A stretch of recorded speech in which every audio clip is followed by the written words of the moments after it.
जय माता दी। मैं पूजा मिश्रा अपने यूट्यूब चैनल पे आप लोगों का स्वागत करती हूँ, अभिनंदन करती हूँ। आज मैं आप लोगों के लिए देहाती देवी पचरा गीत लेके आई हूँ, जो बहुत अच्छा है, बहुत सुंदर है। आप लोगों को जैसा भी लगेगा लाइक कीजिए, सब्सक्राइब कीजिए, शेयर कीजिए और कमेंट में जय माता दी ज़रूर लिखिए आप लोग। और माताएं बहनें जो भी हमारा गाना वीडियो देखते होंगे, सभी लोग लाइक ज़रूर कीजिए आप लोग, और कमेंट में ज़रूर बताइए आप लोगों को कैसा लग रहा है, कैसा नहीं लग रहा है, ज़रूर बताइए। सभी को जय माता दी। हथवा में लिहली मैया सिक्की के बाढ़निया, हे बाहर लगली ना, हे बाहर लगली ना, कि मैया मोरी घनी फूलवरिया, हे बाहर लगली ना, कि मैया मोरी घनी फूलवरिया, हे बाहर लगली ना, कि मैया मोरी घनी फूलवरिया, हे बाहर लगली ना।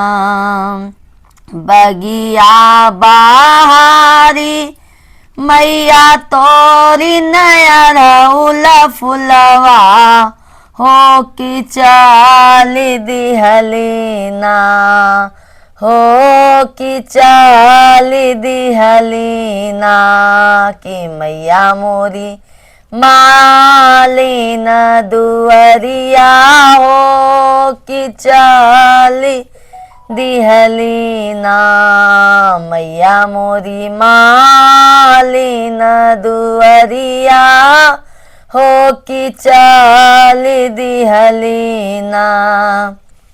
गुथी दे तू मालिन हमरो हारउल के हरवा, हो कि है पहिनी ना, हो कि है पहिनी ना, हो जाबई सेवका के नजरिया, हो कि है पहिनी ना, कि जाबई सेवका के नगरिया, हो कि है पहिनी ना।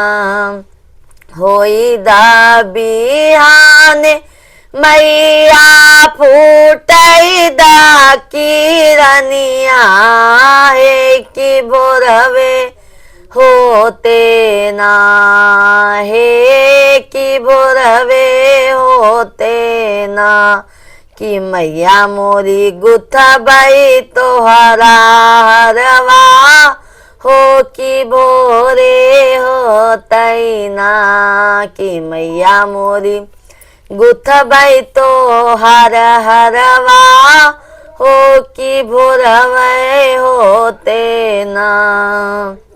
बोलिया त बोलाऊं मालिन, बोलाऊं न जानियो, हे जब फिर बे नजरिया ना, हे जब फिर बे नजरिया ना, कि होबू सातो जन्म कोढ़िनिया, हो कि फिर बे नजरिया ना, कि होबू सातो जन्म कोढ़िनिया, हो कि फिर बे नजरिया ना।